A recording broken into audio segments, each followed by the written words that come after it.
third kind of freedom. If you've ever been locked up, held back, or torn down, if you've been exhausted treading gravel in a concrete sea, just about to drown, if you've only got an 18 by 5 view of what used to be your hometown, then maybe you know some of the places I've been. Maybe you've been there and seen them. Maybe you're familiar with all three types of freedom: rescinded, revoked, and violated. Imagine that's where you stand with your hat in your hand when the judge brings down that gavel on his final reprimand, and you enter into the throng of infamous people who now belong to the state of Tennessee. And with eternity set to expire before our release, the only escape is to flee deep into our dreams, because when awake we can only join those who scream at the TDOC, "Why can't you see that time can't correct me?" But the safe haven of those dreams, it won't last long. As soon as those fondest thoughts and recollections are gone, the masochistic memories of my most iniquitous selections recall with vivid lucidity my deepest and darkest of predilections for the freedoms achieved through chemical extraction.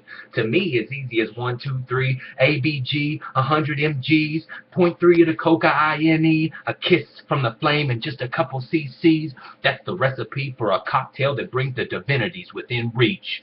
But the price is your soul and a life on your knees. And after all those parts that please come the unavoidable ravages of its inlaid disease, the abuse of all trust, the theft and uncontrolled lust, slowly spiraling, piling up like shit. It makes me wish God never gave life to my dust. And no one will care that I just got mixed up. We can point out the very things that tricked us.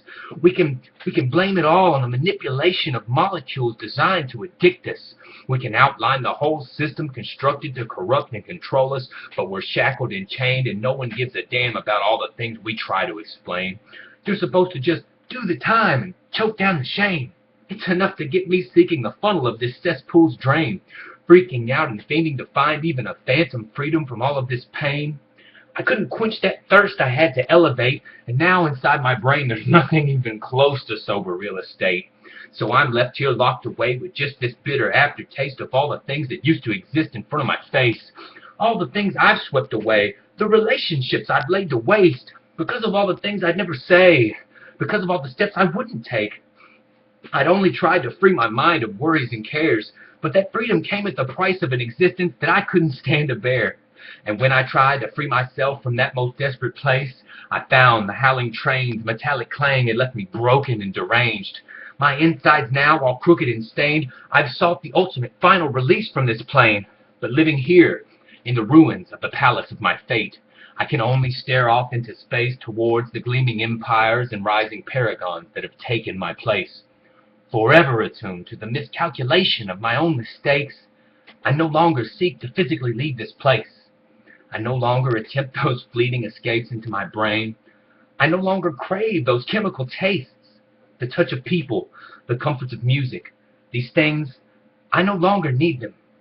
Now I only search for death, my sole remaining freedom.